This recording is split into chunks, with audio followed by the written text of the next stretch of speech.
зордук зомбулук тарткан сексуалдык мүнөздөгү кылмыш иштерди карап жаткан учурда жабырлануучу тараптын макулдугу менен деле Акыйкатчы институтунун өкүлдөрү киргизүүгө укуктуу деген биздин нормабыз бар бүгүнкү күндө. Ошол Айтургандын өлүмү боюнча көзөмөлгө алынган бул кейс дагы Айтургандын апасы менен да сүйлөштүк. Бирок бүгүнкү күнү тергөө амалдары жүргүзүлүп жатат. Анткени миграцияга кеткен ата-энелердин балдары аяруу катмарга кирип кетет десем болот. Анткени ошол жетим калган балдар, мүмкүн миграцияда жүргөн ата-энелердин балдары ошондой зордук зомбулукка көбүрөөк кабылган өспүрүмдөр, жаш балдар десем болот да. Эми негизинен ошол 11 журналисттин кармалышы боюнча бүгүнкү күндө соттук териштирүү жүргүзүлүп жатат. Ошондуктан сот бүтмөйүнчө ушул 11 кармалган журналисттин күнөөлүүсү же күнөөлүү эмес экендигин сот аныкташы керек.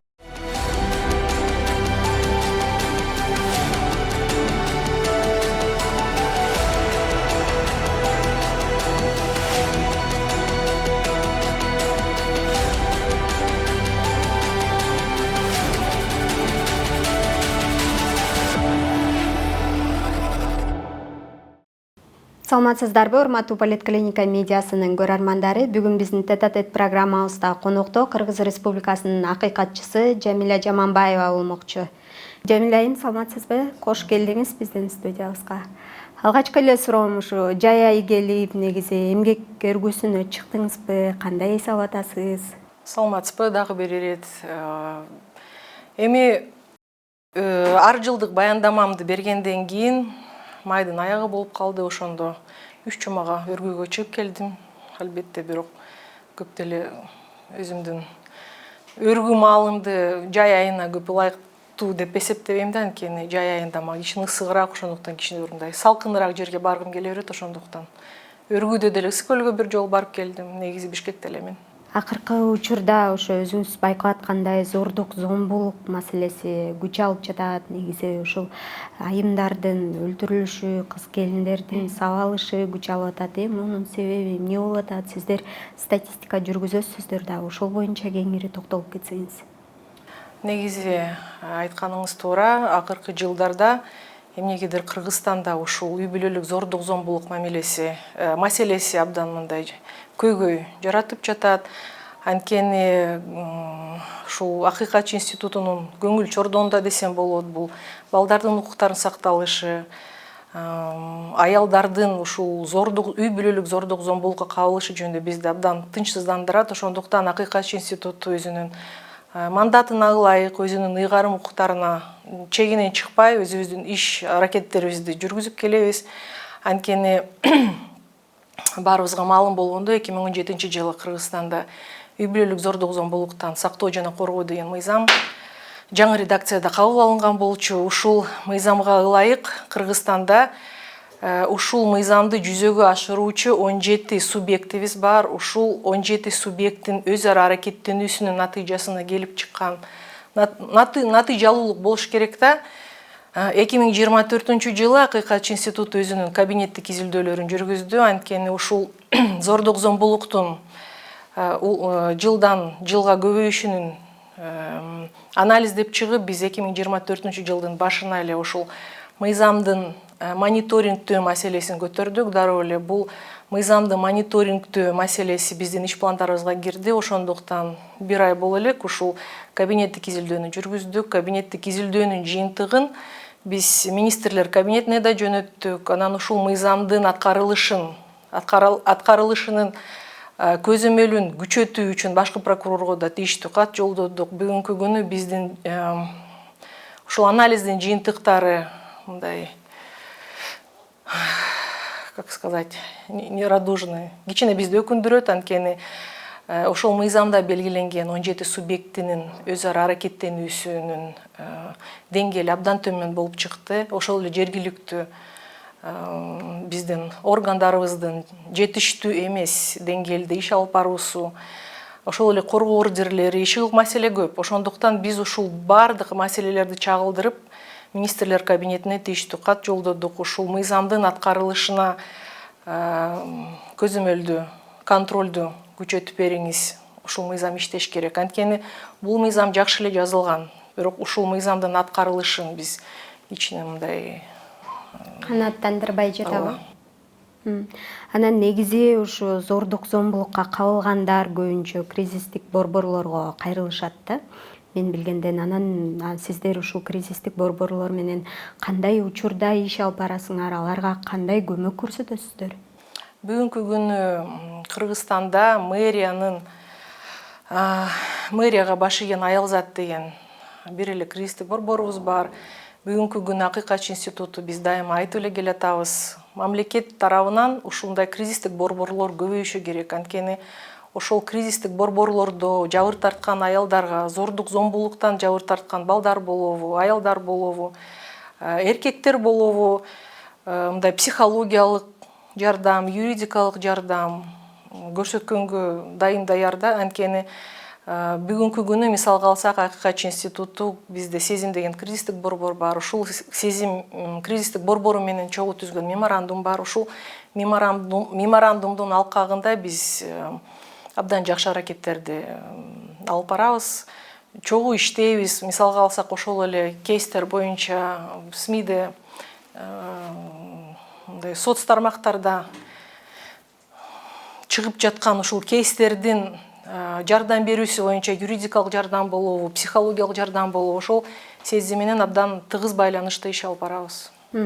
Негизи кейстер боюнча деп айтып өтпөдүңүзбү? Мен жакында эле болгон окуя ушу Айтургандын өлүмү боюнча сурагым келип атат да.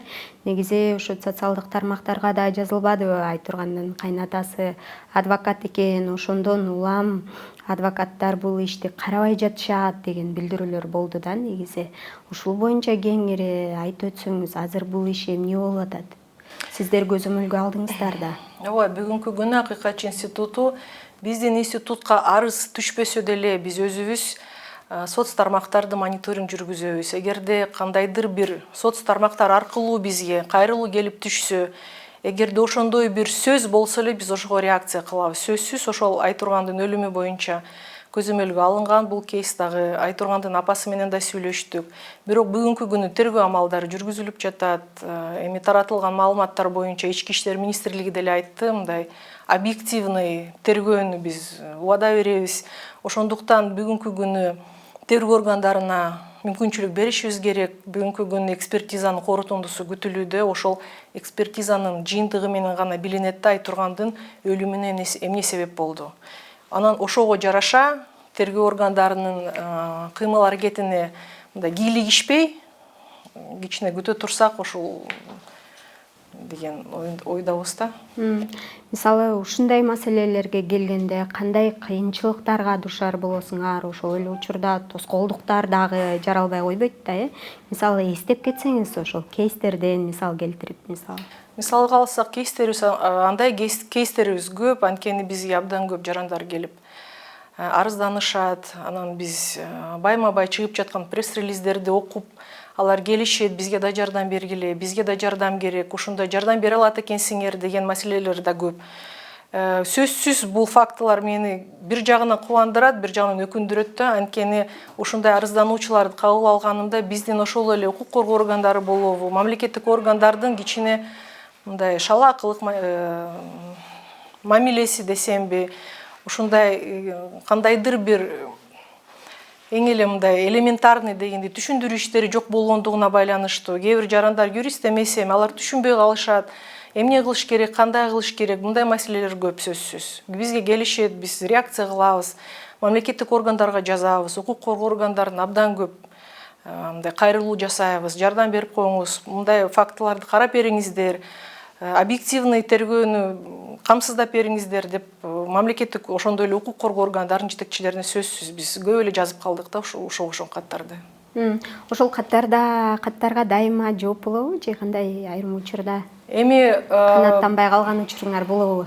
Бир жыл мурда мен келгениме 1 жылдан ашып калды, 1 жыл 1 ай. Мен келгендеги ошол кандай десе мезгил менен салыштырып көрсөм, бүгүнкү күнү сөзсүз абал жакшы.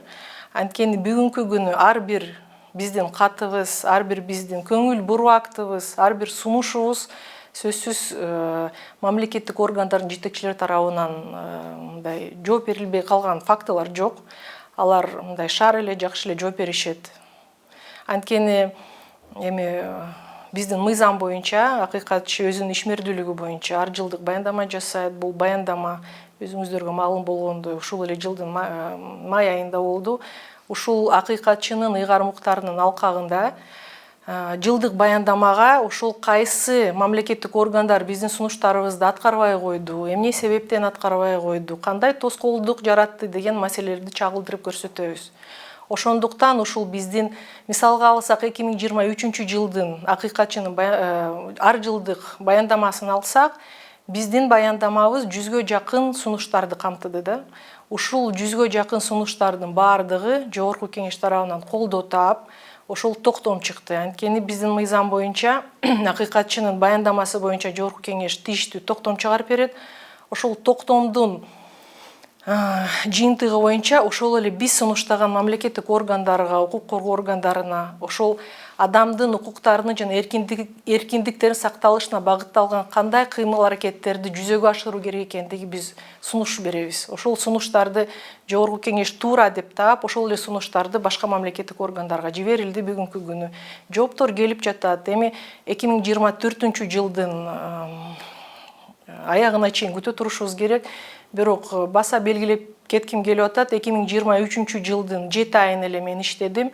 Ошол 7 айда мисалга алсак 40 көңүл буруу актысы киргизилсе, быйыл канча 6,5 жылда эле 60тан ашык көңүл буруу актылар уже киргизилди.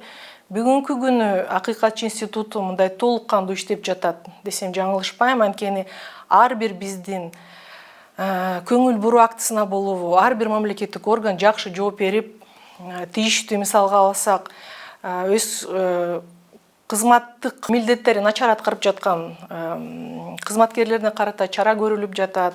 Андай фактылар да жок эмес. Анткени эми бүгүнкү күнү ар бир акыйкатчы институтунун ар бир кызматкери билет. Мен да ошондой талап коем. Ар бир жазган катыбыз, ар бир факт боюнча, ар бир тамгасы, ар бир цифрасы ошол маалыматка дал келиш керек. Анткени чындыгын айтканда өткөн жыл ошондой фактылар да болду. Кээ бир мамлекеттик органдардын жетекчилери менен урушканга чейин барышты. Менден пресс-релиз туура эмес жарыялап коюп турсуңар деген сөздү да уктум. Анан кечирим сурагыла деп да чалып калышат. Ошондуктан кандайдыр бир ушундай бир кыйынчылыктар да бар да, жок эмес.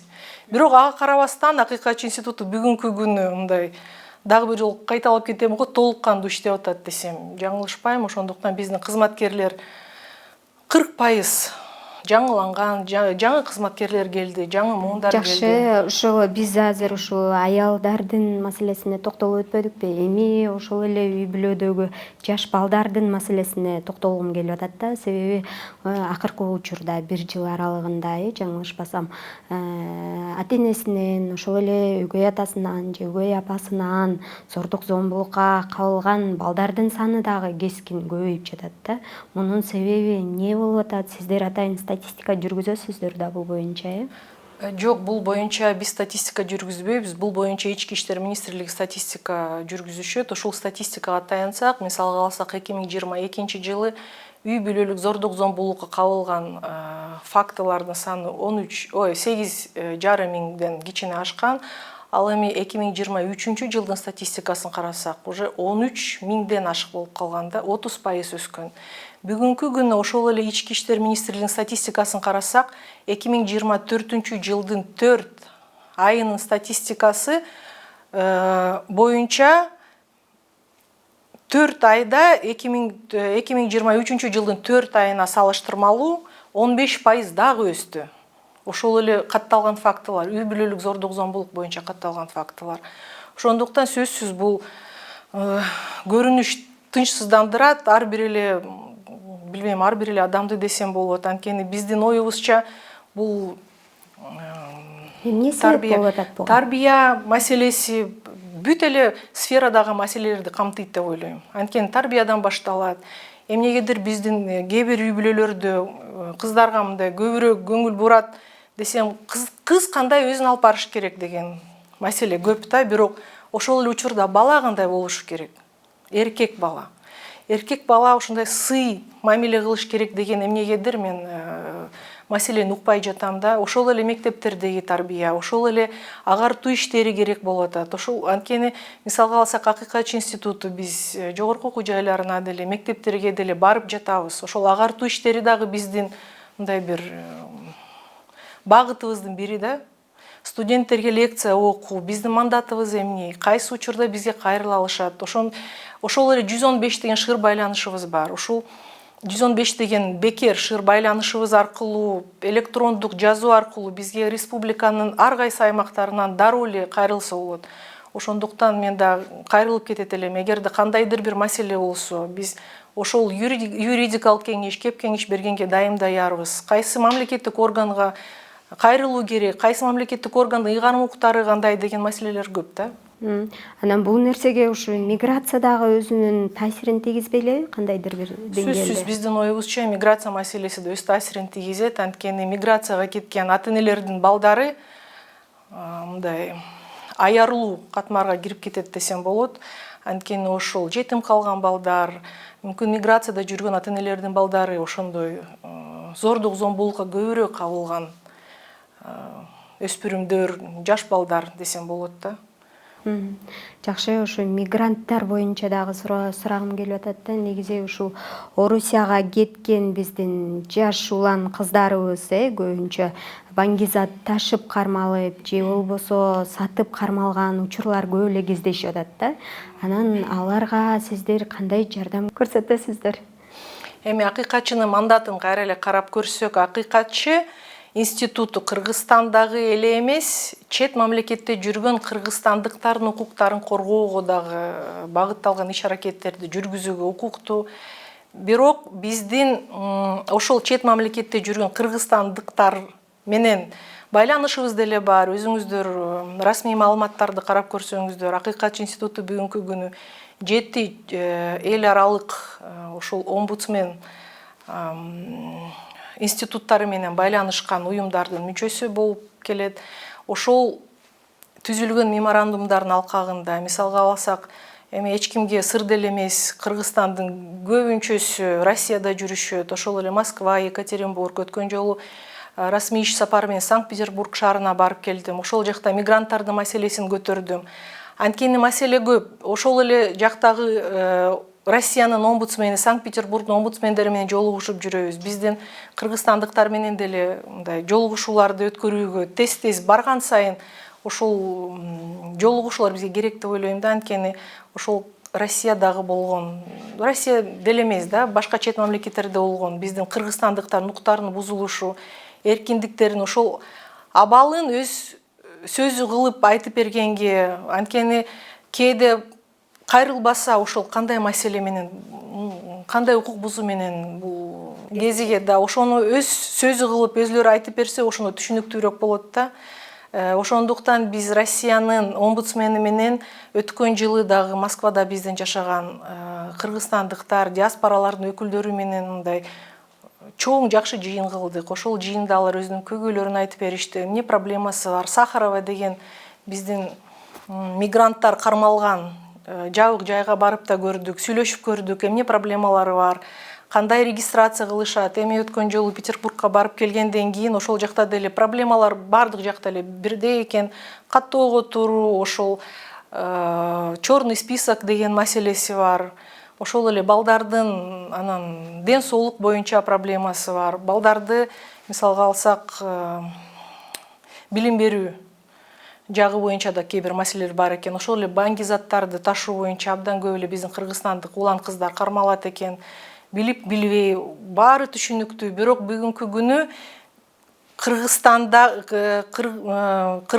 тышкары биздин мекендештерибиз жашаган жерлердеги алардын укуктарын коргоо жана сактоо ошол эле маалда ички иштер министрлигин, ички иштер эмес, тышкы иштер министрлигине да таандык. Анткени ар бир мамлекетте, мисалга алсак Россияда биздин элчиликтер бар,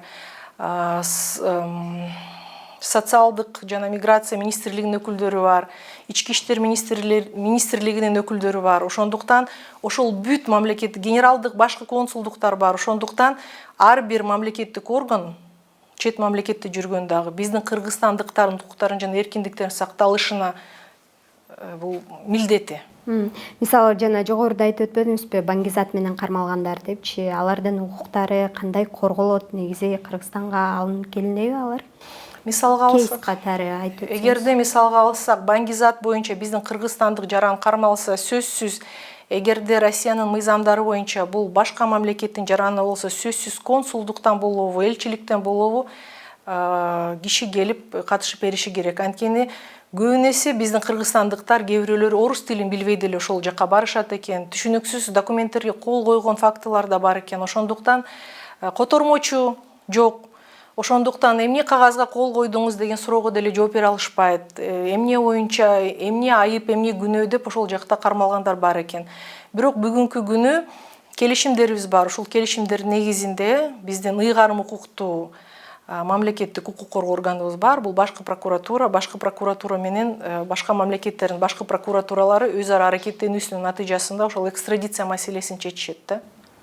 Ошо сиз айтып, жогоруда айттыңыз, 1 жылдан өтүп калды иштегениме депчи, ушул маселе боюнча 1 жыл аралыгында мисалы Кыргызстанга алынып келинген кейс барбы?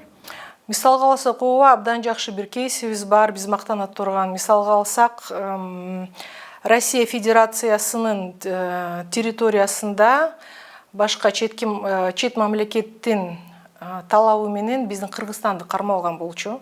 Анткени биздин Кыргызстандык ошол чектеш мамлекеттин ичинде кылмыш жасады деп айып тагылган.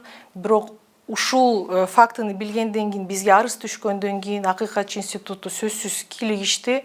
Ошол биздин катыбыздын натыйжасында, биздин кийлигишибиздин натыйжасында сөзсүз Тышкы иштер министрлиги менен бул маселени биз чогуу чечтик. Биздин Кыргызстандык ошол экстрадиция кылганга баш тартылды да. Жакшы, анан бул маселелердин баары келип эле ушул сот системасына такалып атат да. Негизи акыйкаттуу сот чечим кабыл алынса, анан кандайдыр бир жыйынтык чыгат да бул маселелерден чынындыгында. Негизи сиз бул системада көп жыл эмгектенгенсиз. Анан сот системасы кандай иштеп жатат ушул маселелердин айланасында? Эми сот системасынын кандай иштеп жатат дегенине мен жооп бере албайм деп ойлойм. Анткени сот системасы биздин мыйзамдар боюнча көз карандысыз, кандайдыр бир алардын ишмердүүлүгүнө баа берүүдөн биз алыс болушубуз керек. Анткени эгерде соттун чечими, жогорку турган соттун чечими менен жокко чыгарылбаса, ал мыйзамсыз деп эсептелинбейт.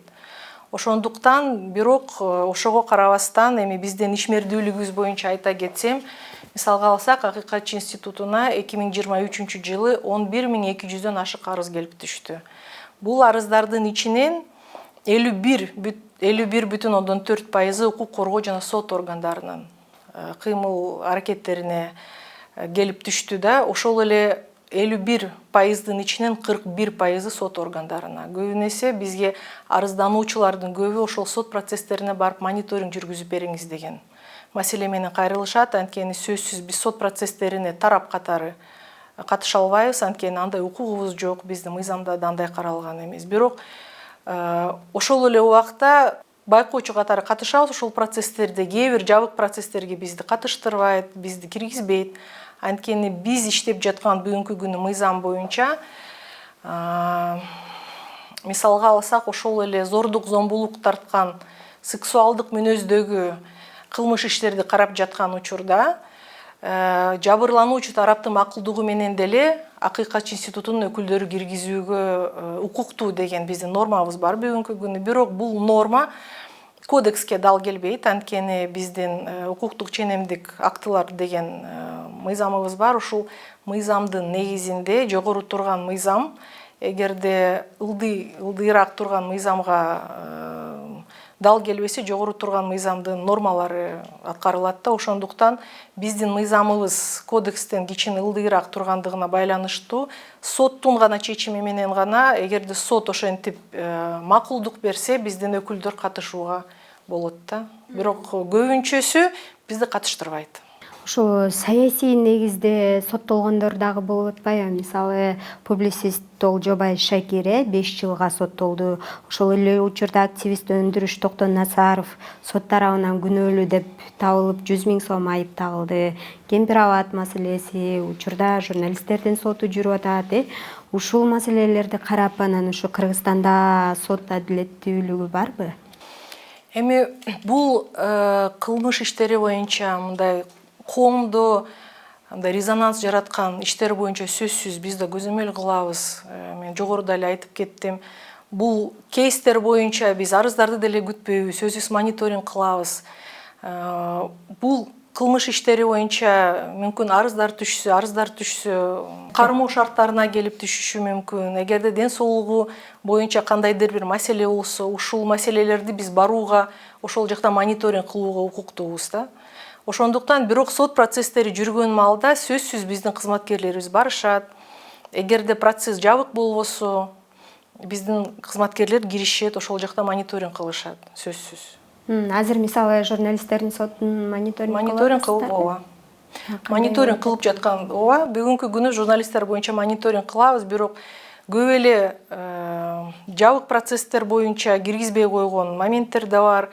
Эми биздин кызматкерлер баары бир барышат, аларды киргизбей коюшат, кайра келишет да. Мындай барбай койду деген маселе жок.